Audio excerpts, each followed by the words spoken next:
But we look forward to seeing you back at your later day. Thank you. Thank you. You ain't first, you're last. Wisdom from the great Ricky Bobby. Austin Hadfield right now is first. The 2 heats remain. We are resetting the field for the third of the 4 heats. In event number 2 of 9, it's William Wallace, presented by Brewdog.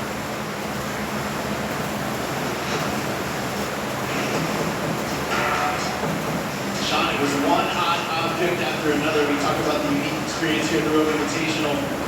They're getting plenty of it in event number 2. That log clean to overhead has been the separator so far in these first 2 heats. I'm interested to see, when we bring out the big dogs, the more notable names, the more familiar faces, how familiar they'll be with this hot object. I feel in very little trouble with the log, which is what is kind of stops some of the other edge. This is just pure real work on the yoke. And led wire to wire. Did Austin Hadfield now has the top time at 509.78 seconds. Yeah, what I like most about this performance, honestly, is that he kept this composure. He had a little bit of a misstep on the yoke early. He had a no rip on the shoulder of the head sometime in that middle of the event there. And he still kept a level and stayed on the high end execution that he started with. So we'll see it all the way through. And it was a close race, just like we can assume that it's going to continue to be even in the next 2 weeks. Let's not forget, there's a buzzer, something that nearly cost Justin Panaris on here. Event number 1. William Wallace is presented by Brewdog. 3 rounds. The log, the yoke, the power stick. Yeah, this is good stuff. This is the object test of the weekend so far. Clean press where we're seeing the most stoppage. The yoke, a problem, but depending upon how out of breath you are, how long you want to rest, you can dictate how much of a problem that thing is. But those log clean press have to be done 5 round overhead. Then the finishing round with a power stick. After watching a couple of heats here, what are the main keys to this event? Lean back is the first one, and that's literally speaking to the way that the athletes have to execute that shoulder overhead. This is very different. We're used to a barbell in our hands. That is very small in comparison to this log that they're cleaning and pushing over their head. So that lean back and bracing creates a unique stability in the belly and the back. And then lost in transition. We've seen it time and time again. There's a lot of time to be lost. And this is going to come down to the second scene. Athletes have to hustle. 2 weeks now, 2 remain. Lane assignments here. 4v3 and 2 men in the top 3 will be on the floor. Crouch and Curley sits a second. Billy in lane 3. Beller, Bjork, Gubinson, and Jonakowski. 2 Europeans in the field are making their way on the power stairs for the first time. And now they're through their first round, spraying through 2 reps on the clean and press on that 215-pound, 97-kilo log. James thus far has done a great job with a very sure lockout. Meaning that when he jumps that thing right over his head, his elbows are locked out every time. He doesn't have to dance with it a ton. He doesn't have to press it out with his arms. He's using his whole body. Bellner taking a break, chalking his hands. He's crouched right next to each other. Both threw down 3 of their 5 reps as Sprague has closed out his second set, moving back to the yoke. This is where we've got to watch Pat. Historically, he can struggle with shoulder to overhead, so his lockout is something that we pay close attention to as the fatigue continues to build.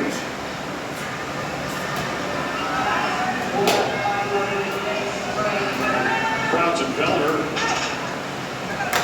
making their way to the yoke for the second of 3 times. Sprague is now on the power pin to close out round 2. And he put his hands right on that pin and made it made his way to the stairs. That's where we saw a lot of athletes hesitate in the first 2 rounds. Was that second hand right back onto the pin. They took a couple breaths, then they got to go, and he did not.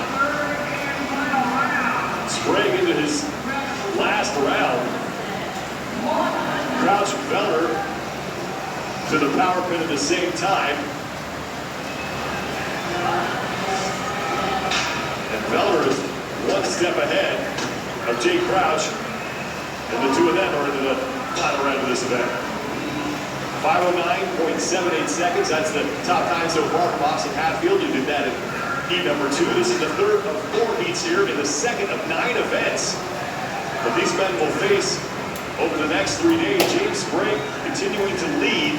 He has 3 reps remaining on this final set of clean and press on the 215-pound log.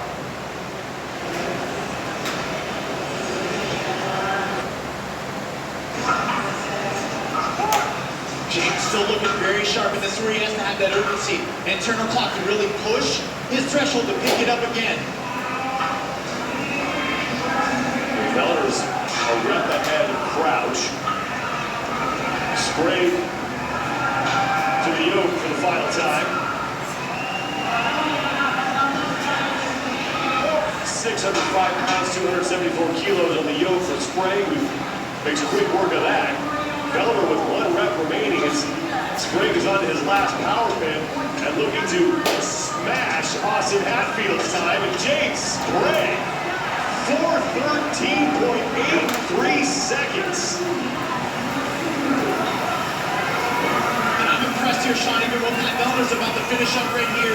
His consistency with that lock shoulder overhead throughout was a question mark, and he was able to execute cleanly. No reps, no hesitation. Well, Feller can lock up now what will be the second best time of the event with 1 heat remaining. That is it. Like a fine wine. And Jay Crouch,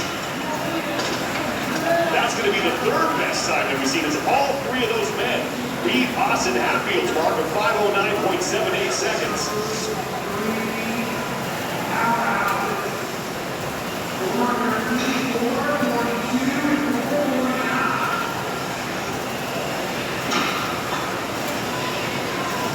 Yodakowski of Jorgensen, the last 2 men on the floor.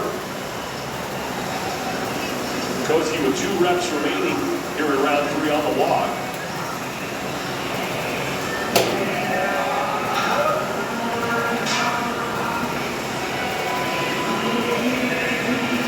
Good there by Yona.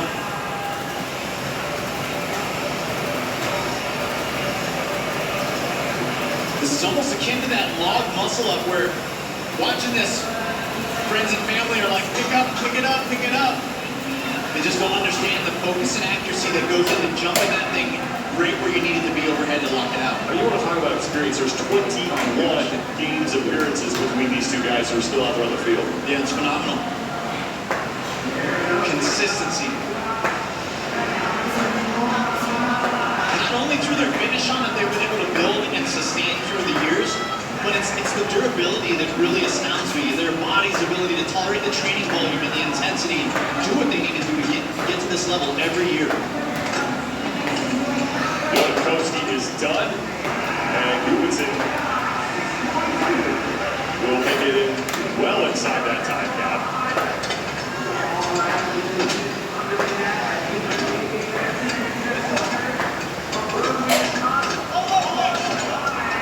Gubinson is in, and that'll do it for the 3rd of 4 heats. James Sprague at 4:13.83 seconds now. The top mark, and Feller and Crouch have the 2nd and 3rd best time in the event with 5 men left to go. Of course.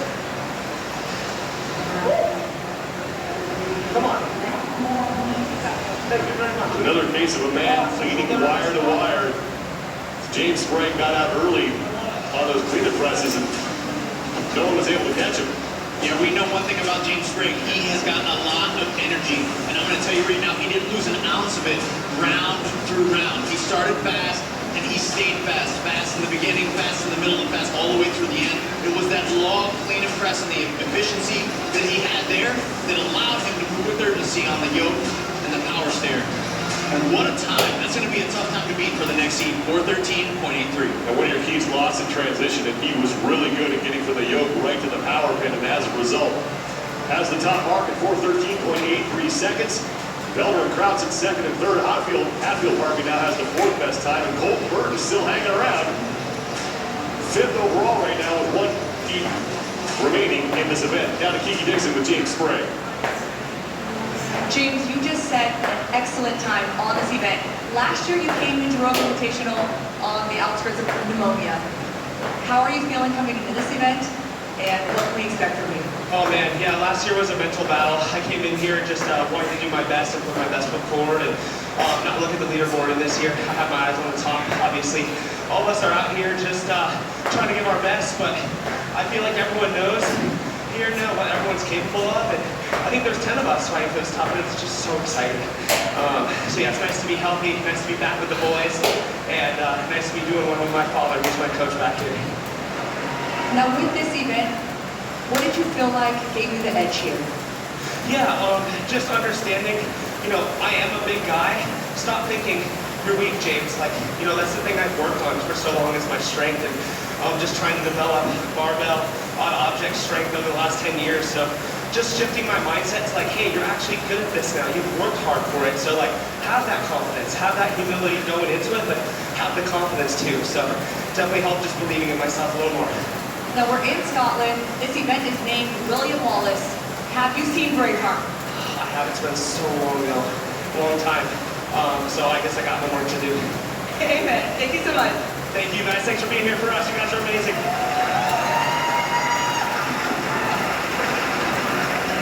James brings always full tilt effort, whether it's an interview That's or right. a workout. Exactly, yeah. He's going to bring that energy no matter what, even if we're just casually hanging out. He has two speeds, full and sleep. Here are your overall standings after the first event. Justin Medeiros off to a great start, picking up 100 points in the win. Earlier today, Jake Crouch and Pat Miller, who now have the second and third best times in this event, second and third, and then Koski and Ricky Garrard in fourth and fifth place. It's our Cole Burns out of heat number one, trying to stay inside the top 10 as well. What's at stake here as we get set for the final meet? Ooh, man. We're thinking about these guys that are taking to the floor, and the question is, Jason Hopper being on the outside looking in. So as he considers the outside looking in from his position and still having a chance to get onto the podium, can he do what he needs to do in order to rebuild some of that momentum? And of course, double down. We're talking specifically to Justin Medeiros here. He started the day with 100 points. This shoulder overhead we've seen be a problem for some and be a strong point for others. And we know Justin Medeiros, when it comes to shoulder to overhead mobility, the ability to sustain weight or himself upside down, he's got that in the drill. So can he execute and double down here on William Wallace? Three each are down, one heat remains. Here are your lane assignments, as there are two former champions for the Rogue Invitational in lanes 1 and 3, Adler and Medeiros. Jason Hopper, the defending CrossFit Games champion. All these guys have been on the podium. The podium lineup. At the CrossFit Games. Yeah, this is what we come to see here. These top 5 men coming in, all gunning, and all having intentions of standing on top of that podium at the end of this. Jeff Adler is the defending champion. He'll be in lane number 3. He's looking to make up some ground as he comes in 11th place overall. Justin Medeiros is going to lead the men out onto the floor. See Jeff Adler back there in the white shirt. Won the CrossFit Games the first time in 2023. And last year, of course, a champion here. Been on the podium here a couple of times as well outside of that first place finish. Yeah, we talk about mindset mentality. Jeff has definitely got a champion's one. We're going to get to see if his body and his training are coming in alignment at the right time here for this year at the Rogue Invitational. This is going to be an opportunity for him to kind of right what happened even earlier. And he's going to get a chance at William Wallace. It's just going to happen with some strongman out optics. And Jason Hopper trying to do what both Jeff Adler and Justin Medeiros have done, that's win the CrossFit Games and the Rogue Invitational. He's got a ton of ground to make up though. Only the first event, so plenty of competition left. And Justin Medeiros trying to do something that only Tia Toomey has done here at the Rogue Invitational, that is win the first 2 events.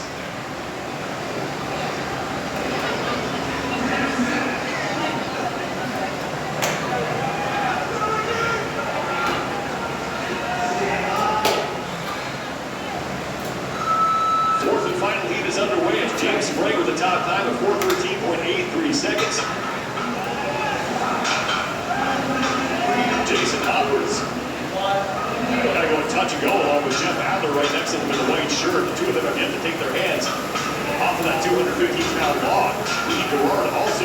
final rep. Gerard's going to be the first man to the yoke, followed closely by Adler and Hopper. Yeah, and that's what we saw. Sean, all three athletes in the middle, Gerard, Adler, Hopper, all had that quick shoulder to overhead cadence.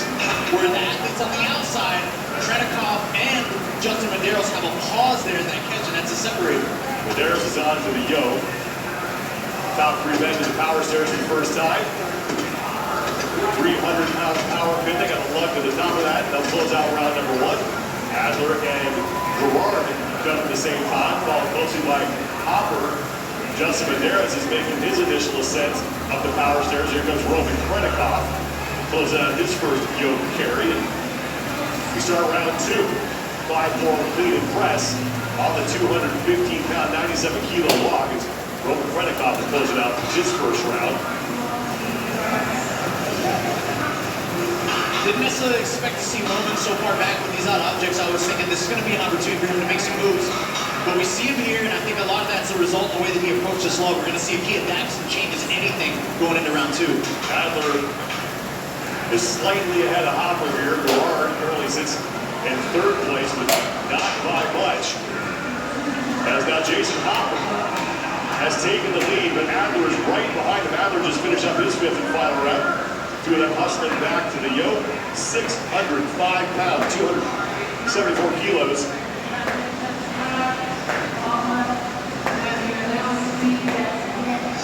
Yeah, these athletes both being very aware of where each other are. Hopper, even on his way back to that log, started to jog and it slowed his pace when he realized Adler, Gerard, neither of them were running. And at this point, I think now he's like, okay, maybe this is a race that I can really win by running my own. And he's got a little bit more urgency, it seems, without regard for where the other two are. Had another bad result in an event that featured that quad muscle up, 18th place. Outside looking at, as you mentioned earlier, Adrian, but looking to change that here as he now leads in the third and final heat. Jeff Adler, though, is right behind him. Roman Krenikov still on the log in round two. Gerard is finished with his second climb up the power stairs. Hopper right to work. Adler through his first rep. Hopper just caught a rep very forward with his arms soft. He's got to punch it back and really lock him out. Much better way to recover there by Jason. That last rep concerned me. I was like, oh no, he's going to find himself in a bad spot. And he's starting to lose that forward a little bit. That one was close. Final rep for Hopper. Nails that one. Adler on his final rep.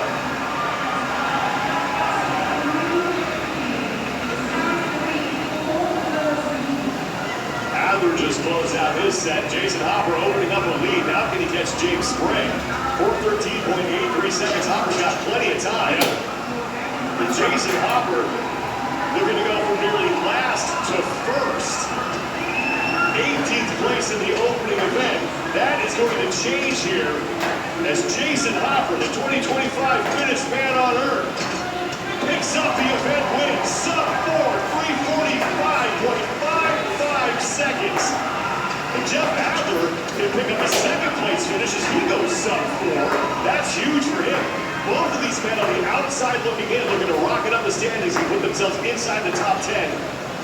Heading into event 3, Ricky Gerard to the yoke for the last time.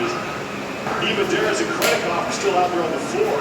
Medeiros has 1 rep remaining on his third set. Tatia Toomey will remain the only athlete to ever win the opening 2 events of the Rogue Invitational. She did that twice.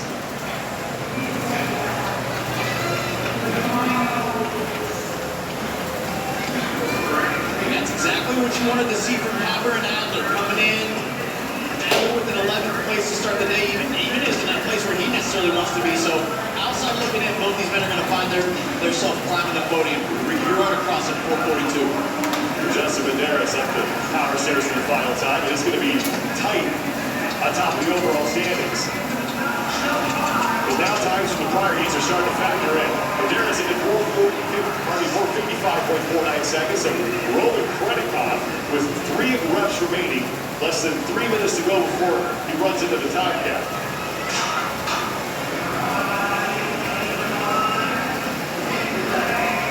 Roman opting to use a bit of a more traditional strongman style clean here.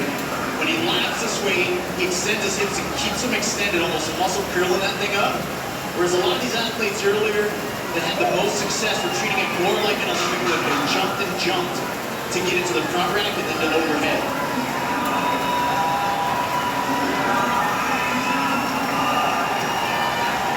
Final rep for Roman Krennikov. Goes with the split journey, it works. I like that choice there for him.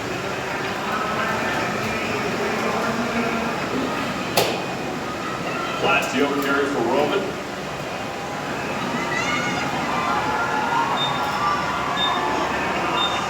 Been on the podium here at the Roman Invitational before. He was third in 2023. Done, no kid.